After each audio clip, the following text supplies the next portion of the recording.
আওয়ামী লীগ যদিও মাঝে মধ্যে আসে, কিন্তু এরা ওই বলার মতো সাহস পায় না। যে আওয়ামী লীগের কোনো কিছু বিক্রি হইতেছে না, এটা কেউ কিনার লোক নাই, বুঝেন নাই?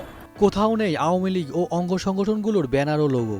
দোকানগুলোতে পাওয়া যাচ্ছে বিএনপি ও জামায়াতে ইসলামের ব্যানার, কোটপিন ও হেডব্যান্ড। কোনো দোকানেই দেখা যাচ্ছে না আওয়ামী লীগের ব্যানার ও লোগো।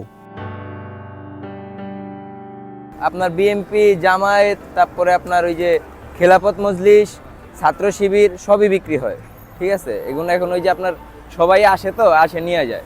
৫ আগস্ট পট পরিবর্তনের পর থেকে উধাও আওয়ামী লীগের ব্যানার ও লোগো। তবে চাহিদা বেড়েছে বিএনপি ও জামায়াতের। আওয়ামী লীগ ক্ষমতায় থাকা অবস্থায় বিএনপি ও জামায়াতের ব্যানার লোগো বিক্রি হতো না, তাই দোকানে তুলতেন না বলে জানান এই বিক্রেতা।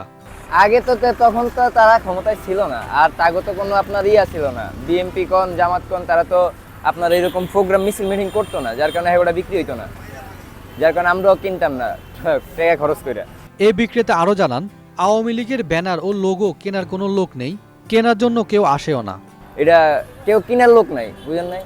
এটা তো আপনিও জানেন, এটা সবাই জানে। বিএনপি ও জামায়াতের ব্যানার ও লোগো বিক্রি হচ্ছে বেশি।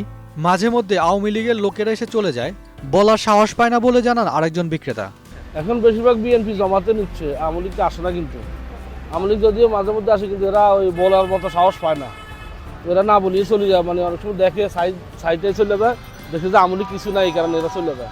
আওয়ামী লীগের আমলে সবাই বন্দী ছিল, কেউ ভয়ে কিছু বলতে পারতো না। এখন সবাই স্বাধীন, তাই এসব বিক্রি করতে পারছেন বলে জানান এই বিক্রেতা। ওয়ালটন এসিতে ইনস্টলেশন একদম ফ্রি। আগে তো সবাই বন্দী ছিল একরকম, তাদের কাছে এক হিসেবে সবাই তো নির্যাতিত ছিল, এই কারণে কেউ ভয়ে কিছু বলতে হচ্ছে। এখন তো আর মানুষের ভয় নেই, এখন সবাই অফেন সব কিছু নিতেছে।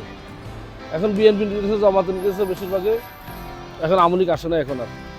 হাসান তাহের, ২১ টেলিভিশন।